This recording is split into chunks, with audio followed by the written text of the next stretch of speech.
Estamos de volta e gestação tardia é o nosso assunto de hoje. E vamos iniciar este bloco com a pergunta da Arlane Markelli sobre congelamento de ovos. Meu nome é Arlane Markelli e a minha pergunta é a seguinte. Qual é a idade mínima para a mulher fazer o congelamento de óvulos e por quanto tempo esses óvulos podem ficar congelados?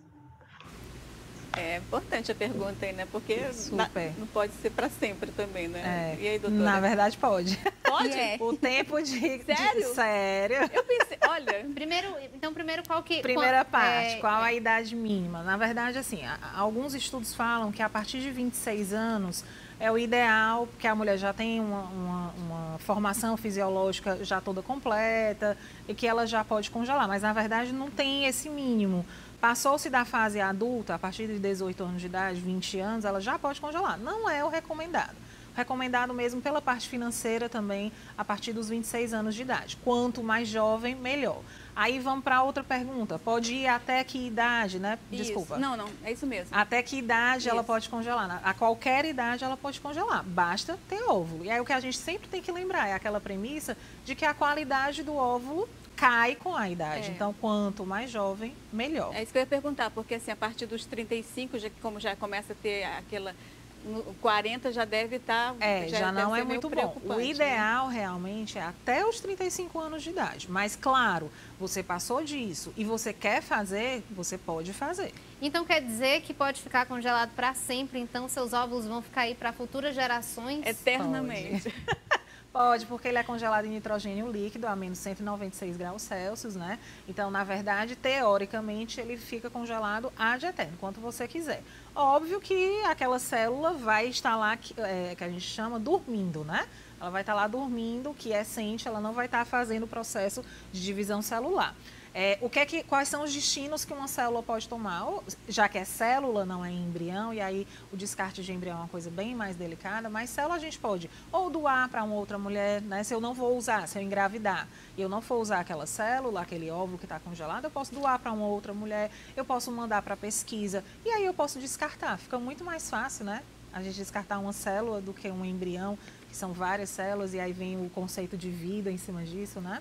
Com certeza. É importante saber que é uma coisa que tem né? Você pode ter a vida toda sem se preocupar. Porque as pessoas, uma das dúvidas era que mesmo com congelamento, essas células elas poderiam sofrer algum tipo de modificação ou causar algum problema, enfim. Você quer falar, Manu? Pode falar. Eu ia falar que, assim, apesar da célula ficar viável bastante tempo, né, tem uma outra coisa que a gente precisa se preocupar, que é a idade em que você vai buscar essa gestação. Porque lembra que a Raquel falou no bloco passado que quanto mais tarde a gente engravida, mais risco de complicação obstétrica a gente vai ter. Então, a gente também quer a gestação saudável, porque a gente quer o bebê em casa, a gente quer estar bem após a gestação.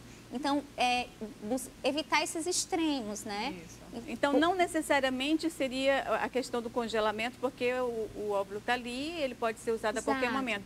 Mas tem uma preocupação também em que idade que você vai utilizar. Isso. E qual a idade, assim? Para gestação, né? A Organização Mundial de Saúde preconiza que o ideal é que a mulher engravide até os 54 anos de idade. Existem casos extra isso? Existem. É possível? É possível. Tudo vai depender de como é que a mulher está com a sua saúde, né? Se ela não tem nenhuma comorbidade, se ela não tem pressão alta, se ela não tem diabetes.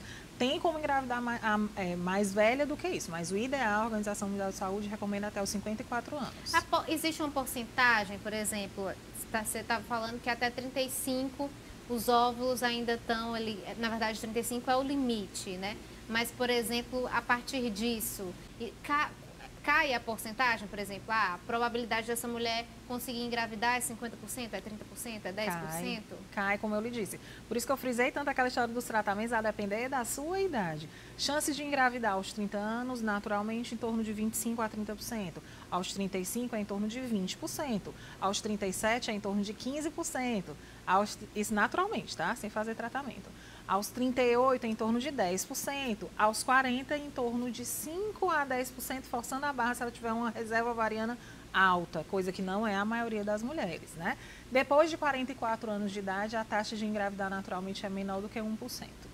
Nossa, mas o que eu acho engraçado... Por isso que aos 30, desculpa te cortar, mas a partir dos 35 é que tem uma queda vertiginosa, né? Mas o que eu acho engraçado é como o corpo é sábio, né? Porque, na verdade, a gente está falando dos óvulos, mas todo o corpo está sofrendo um processo de mutação, né? Isso. A gente fala, por exemplo, na mulher, pelo menos, né? A libido, quando você vai ficando mais velha, aí tem a questão da menopausa. Tudo são fatores, né, que vão agregando, tipo, os óvulos não ficam velhos sozinhos. Na verdade, todo o corpo está sofrendo essa mudança, né? Mas no homem acontece diferente, né? Até como a Manu falou, essa questão é um pouco diferente da nossa, né? É diferente, mas eles também têm um relógio biológico. E hoje em dia a Raquel pode até comentar. Eu sei que a gente vê casos de homens bem mais velhos sendo pais naturalmente, mas a gente tem um estilo de vida, né, que tem impacto na qualidade seminal. A gente tem a qualidade do sêmen diminuindo cada vez mais. Isso. E algumas doenças associadas, né, à idade paterna, né? É isso. O autismo, por exemplo, é uma doença comprovadamente cientificamente comprovada, que está associada com a idade tanto do óvulo quanto do sêmen, do espermatozoide. Então, para o homem, a gente envelhece a partir dos 35, para o homem, digamos que é em torno dos 40 ele já começa a envelhecer, mas a idade X, em vez de ser os 35 para a mulher, é 55 anos de idade. Essa é uma dúvida também de uma telespectadora, a gente vai ver agora, tá bom? Vamos lá. Oi, gente, boa tarde. Então, meu nome é Thaís Câmara e minha dúvida é a seguinte: a idade do pai, ela vai influenciar no tratamento para engravidar e no surgimento de uma formação fetal? As malformações genéticas, nem tanto. Vai depender um pouco de como é que tá, porque assim, o espermatozoide, por ele ser ejaculado, ele já passa por um processo seletivo, naturalmente só por conta da ejaculação. Então, só vai sobreviver os que realmente conseguem sair pelo canalzinho do xixi, tá? Então, basicamente, aí já é uma seleção natural. Mas, independente disso, a idade é um fator para processos oxidativos. Então, esses processos oxidativos no testículo aumentam com a idade. E o processo oxidativo leva à alteração genética desse espermatozoide, que pode sim levar a doenças genéticas. Mas a idade, como eu disse, é menos cruel com o homem do que com a mulher, né? Nossa idade limite do homem, 55, pode ter mais velho? Pode.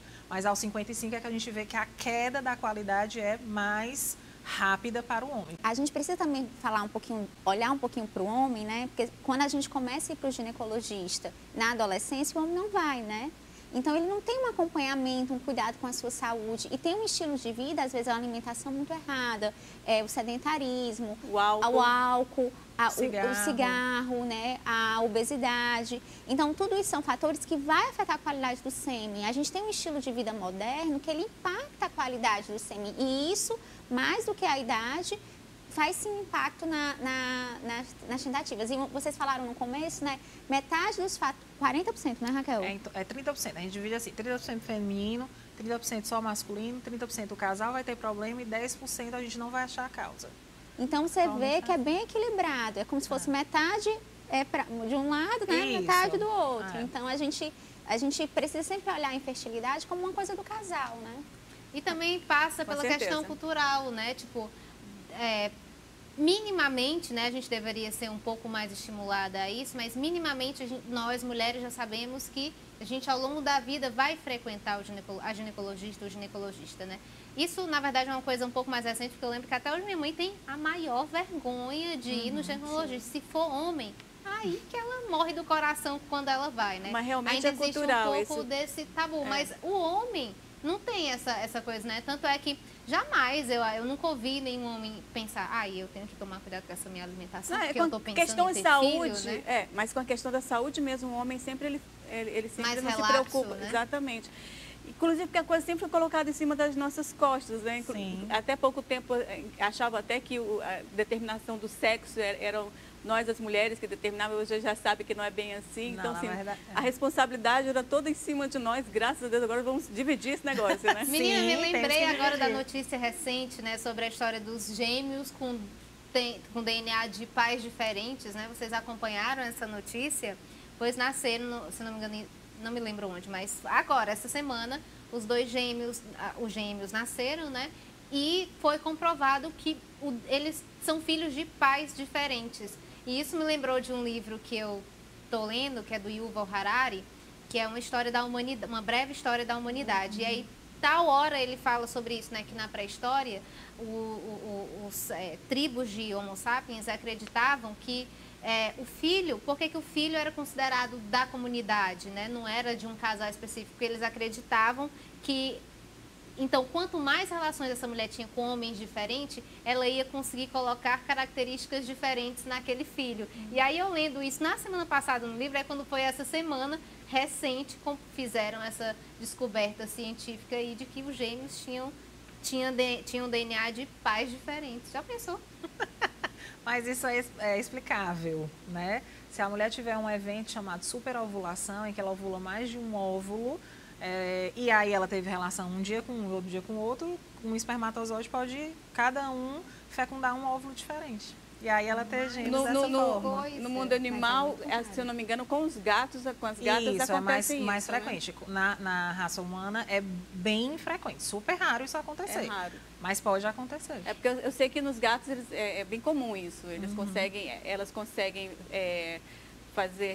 ter relações com vários gatos e ali nascem vários gatinhos de vários, enfim. Eu tinha uma pergunta aqui, né, como você acompanhou de perto, né, o material lá do Dr. Evangelista, eu tenho uma dúvida, né, por exemplo, nessa questão do tempo de permanência do congelamento dos óvulos, né, nem sei se tu saberia responder, na verdade, mas como é que funciona, por exemplo, congelei os óvulos, né, eu pago pelo tempo que ele fica lá, e aí quando eu tiro, eu paro de pagar, eu pago um valor mensal, eu pago um valor, você vai pagar esse valor aqui, ele pode ficar congelado até 3 anos. Como é que funciona isso? O processo do congelamento, você vai passar com um tratamento que é a indução da ovulação e a coleta dos óvulos, né? Que é parecido com a fertilização in vitro. Na verdade, é uma parte da fertilização in vitro, né? Você só não vai fazer a segunda etapa, que é fecundar e transferir para o embrião. Você vai congelar quando coletar os óvulos, né? E aí você tem um custo, né, inicial para fazer esse procedimento. E depois você paga uma manutenção, mas a manutenção ela é viável. Eu mesmo estou com meus óvulos congelados. Você consegue pagar Netflix? Então você consegue pagar uma anuidade no congelamento, é uma taxa anual. E aí quando você descongelar os óvulos, você deixa de pagar. Porque você paga a manutenção do nitrogênio líquido, a manutenção daquele congelamento, né? Porque os óvulos ficam monitorados em ambiente seguro. Tem controle de temperatura, tem controle de energia, né? Tem uma série de coisas, né? Dentro de um laboratório que é de muita tecnologia e você paga ali pela segurança de ter seus óvulos congelados. Isso, você e paga a pela compensação de biossegurança. que logo mais quando você tiver, né, querer aumentar... Apta, né? Estiver apta para ter uma criança, para ser mãe, estiver preparada, né? Porque tem que ter um preparo. A gente nem sempre se prepara para isso. É uma coisa que nos chega assim de uma forma que acho que tinha que ter uma preparação para ser mãe, né? Aliás, devia ter, era um livrinho explicando assim, tudo direitinho. Sim. Não, mas não tem manual, não. A gente vai descobrindo aos poucos, é verdade. Com eles, né? E cada geração vem para ensinar de um jeito diferente. Mas isso é o que eu gostoso também, né? Porque às vezes a gente fica ali perdida naquele, né? Que a gente fica, será que eu estou sendo uma boa mãe? Será que é este o caminho, né? Mas acho que essa coisa de você estar aprendendo junto ali é muito gostoso também, prazeroso. E tem uma discussão que a gente abrir mão desse conceito de perfeição, da idealização da maternidade, né? Eu acho que quando a gente traz para o mundo normal, tira o peso dessa mãe ideal, de tudo que eu tenho que construir na vida, de que tenho que ter a casa, o carro, não sei o quê. E são pesos que a gente vai trazendo, né? E que às vezes vai nos afastando dos sonhos, né? Como o sonho da maternidade, que a gente precisa, às vezes, talvez levar com mais leveza. Isso não significa, né, que a gente não possa planejar, que a gente não possa se organizar. Porque a decisão de ter filho é muito definitiva. Que como é exatamente o que você, Manu, está fazendo, né? Foi. E você vai contar essa experiência pra gente, mas é no próximo bloco. Tá a gente certo. volta já já.